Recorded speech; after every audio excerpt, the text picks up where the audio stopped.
Tomorrow, Pete Hegseth, in his infinite wisdom, has decided to visit the Naval Academy in Annapolis, Maryland. Per his orders, the U.S. Naval Academy is apparently scrambling to get books out of the library before he gets there. Books like a biography of Jackie Robinson. That's got to be out of there, I guess, before Pete Hegseth gets to the Naval Academy because it so offends him.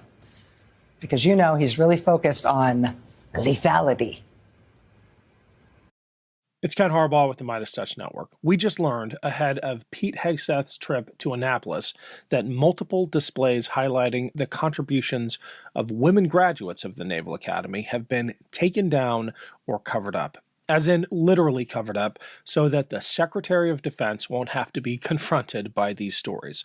In particular, a display honoring the service of Jewish naval officers had every mention of women taken down or covered.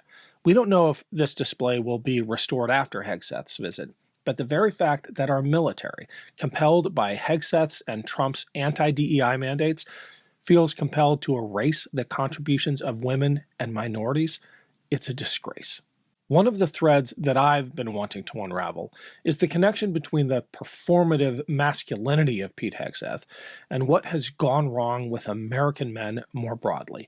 We know that our Secretary of Defense proudly displays his Christian nationalist tattoos, including a Crusader's cross, and that his main initiative at the Department of Defense is, for lack of a better description, making it manly again. MAGA influencers openly celebrate Pete Hegseth bringing toxic masculinity back into our military. This recent episode from Charlie Kirk is literally lauding the fact that toxic masculinity is back. And what has that chest-thumping bravado gotten us? The most incompetent national security team ever. Fist and fire emojis. You all know about Signalgate. We're certainly going to keep reporting on the fallout from that. But what I'm trying to understand is the mindset, the arrogance of someone like Pete Hegseth, which, by the way, masks an insecurity so deep that he apparently can't walk by a display case showing female heroes without being triggered. I want to know how Hegseth's overt Christian nationalism informs all of this.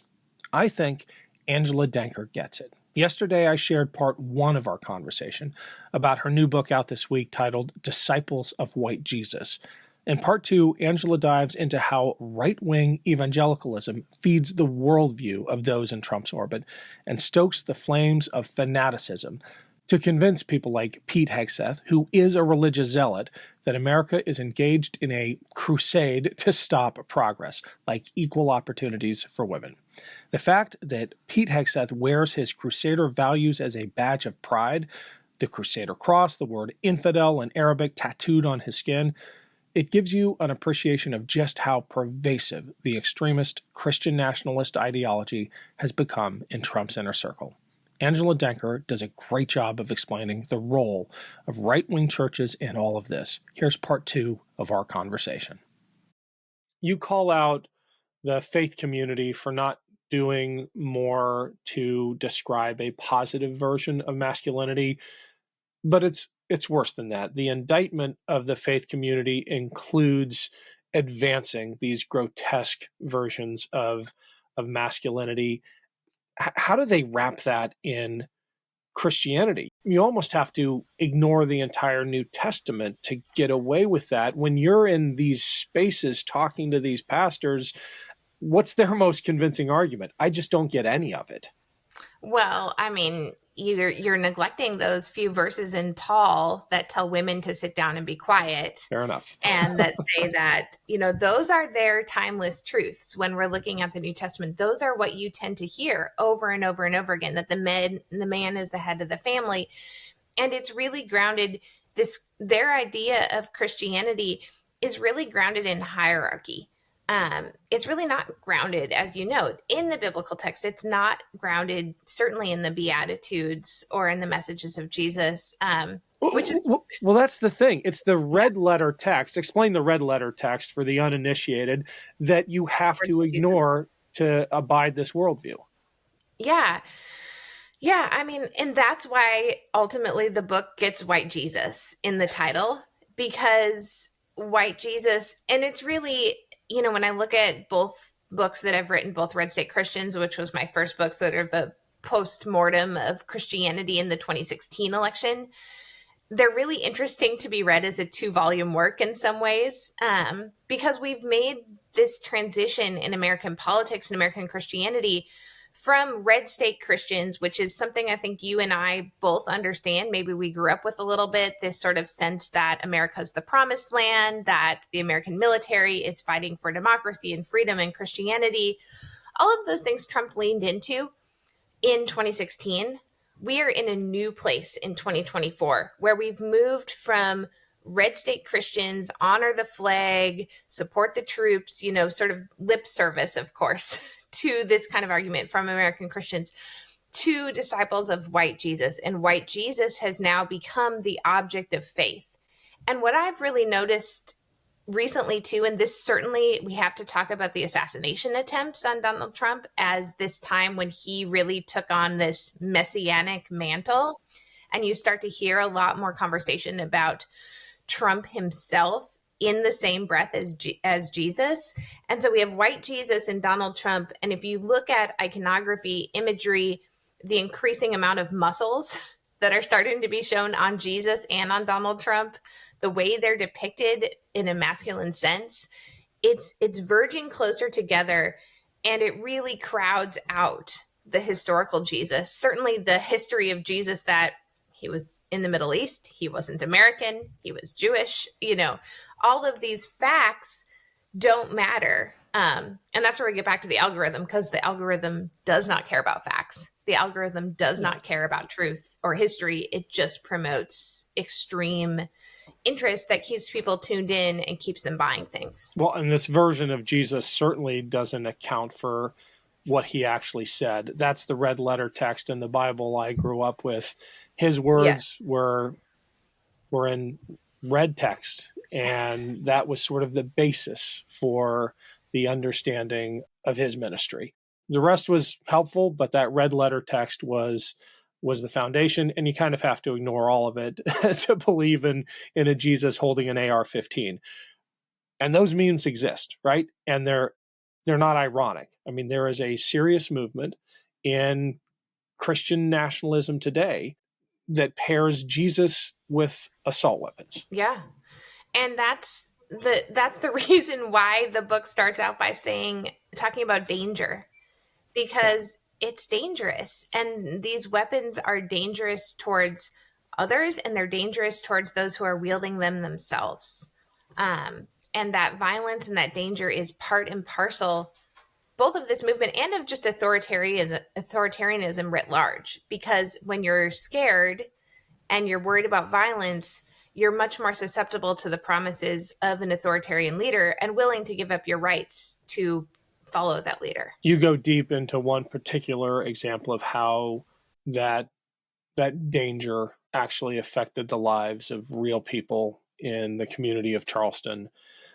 And one young white man in particular who was radicalized, whose father bought him a gun, and I'll let you finish the story, but it is, as someone who spent time in Charleston, whose my first daughter was born there, watching what happened to that city and knowing that it was almost inevitable given the cultural forces there, it still tore me apart. Yeah. Well, and so the book is framed by narratives, and the beginning story of the book is that of Dylan Roof, the white supremacist mass shooter who went into Mother Emanuel Church in Charleston, storied Black church history, and killed 9 worshipers there. After sitting with them and looking them in the eye. In Bible study, yes. And what I was really struck by and what comes across in the book is just, I think it's heartbreaking to hear you talk about Charleston, your time there too, and to feel like there was this sense of inevitability. What I got too was this sense of interconnectedness, right? Which is what I wanted to emphasize in sort of going back to this story, both paying my respects at Mother Emanuel, and also going to the ELCA Lutheran Church where the shooter was brought up. And I happened to be there on All Saints Sunday when the congregation was remembering his dad who had just died. And so there's this, I mean, Southern city, rich sense of history, rich sense of legacy of racism and slavery. And I sat and talked with the shooter's pastor, because again, I wanted to tell this story because this isn't the stereotypical, evangelical megachurch you might think that breeds this radicalization.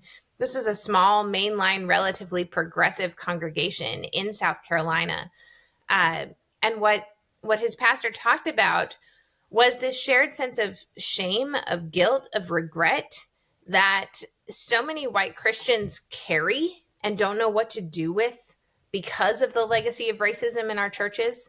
And what he also brought up too was his grief that he had not only known the Roof family, but that he had also known Clementa Pinckney, who was the pastor from Mother Emanuel, who was killed in the shooting. And Clementa Pinckney had been at that church to prepare ashes for Ash Wednesday. So it's this reminder that as much in America we want to separate ourselves and say, well, these people have these problems and these people have these problems, but they're not my problems. We're all connected to particularly this issue of what's happening with white men and boys and what's happening in our churches. Hey, it's Ken Harbaugh. Huge shout out to everyone who has supported this show via our Patreon page. If you want to weigh in with questions for upcoming guests or give us feedback on past guests or make sure you never miss an episode, click the link below. It's free to sign up. And if you're able to pitch in a few bucks a month, just know that we put every dollar back into the show. We do have another reporting trip to Ukraine coming up. Thanks for the help.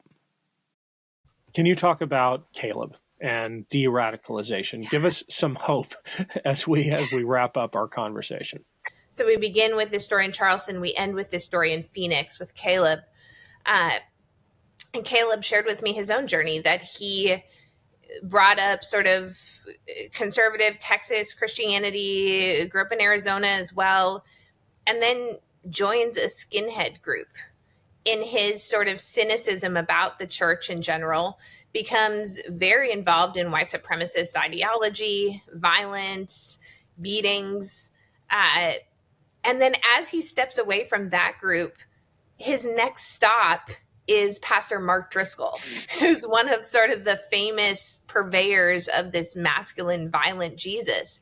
And he becomes sort of a Driscoll fanboy and becomes trained as a pastor in that version of Christianity, ends up pastoring a church in Phoenix, goes through the COVID pandemic, witnesses his fellow church members just prioritizing profit, prioritizing extreme politics over their well-being and lives. And he ends up today, he is a crusader and he calls himself a missionary to Christian nationalists, that he wants to work as hard as he can against the very kind of ideology that affected him as a young man, both as a skinhead and as a conservative Christian.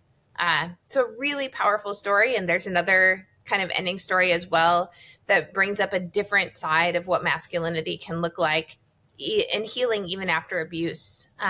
So I'm grateful for those stories, and I hope they help parents to kind of have different narratives that we can share with our kids about masculinity, about healing, about empathy, and care for one another. Well, I want to end with your dedication at the beginning. I might choke up reading this as a parent. You write, to Jacob and Joshua, my love for you is deeper than the deepest well. When I grew worried or afraid or frustrated in telling these stories of boys and men, I drew water from my well of love for you, and my words became truer and more meaningful.